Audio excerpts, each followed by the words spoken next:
Good afternoon, Grace Church.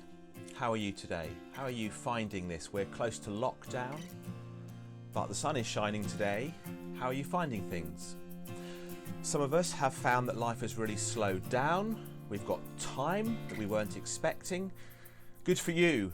Many of us are trying to work whilst homeschool kids and keep some sanity in the process. That's certainly where we're at as a house. We're feeling pretty weary and overwhelmed by all the changes. We're physically tired, we're emotionally drained, and so on. Perhaps that's you.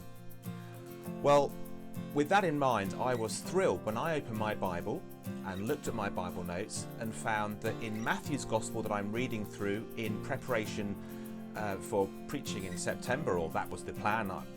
We'll see if that still continues. But I was opening up Matthew, the next section after the Sermon on the Mount that we looked at a couple of years ago, and I came today to these verses in Matthew chapter 11.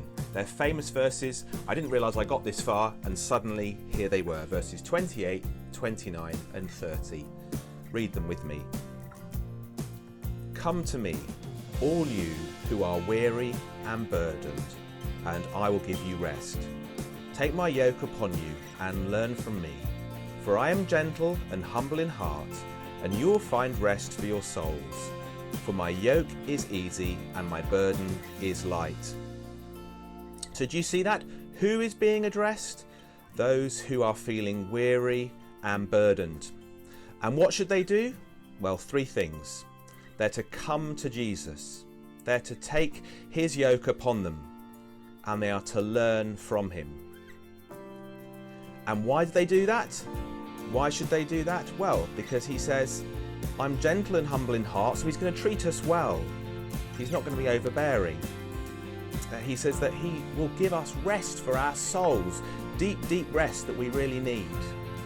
And he says that the yoke that we're taking upon ourselves is easy, and the burden he puts on us as his disciples is light. Often in the Christian life we feel like being a Christian just makes life harder, but he says no. It actually is a blessing and it makes life easier. Jesus is a good master.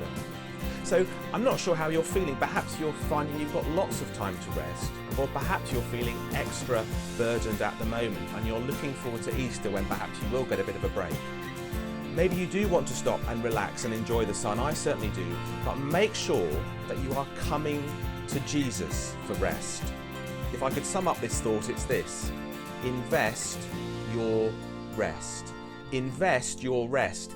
Whenever it comes, however it comes, if the rest has come now or if the rest might be just on the horizon, invest it. Don't waste it. Don't misdirect it. Don't fritter it away. It's fine to enjoy the sun. It's fine to read novels and watch programs on Netflix or whatever, but make sure in all of this you come to Jesus. Make sure you're opening your Bibles more, friends. Make sure you're praying more, because we have this opportunity, and the crisis around us surely is driving us to our knees and driving us to depend on God. I found these verses a tonic for my soul. I hope they've helped you today as we've looked at them. Sorry I didn't have any particular prop, but perhaps tomorrow. So God willing, I'll see you tomorrow.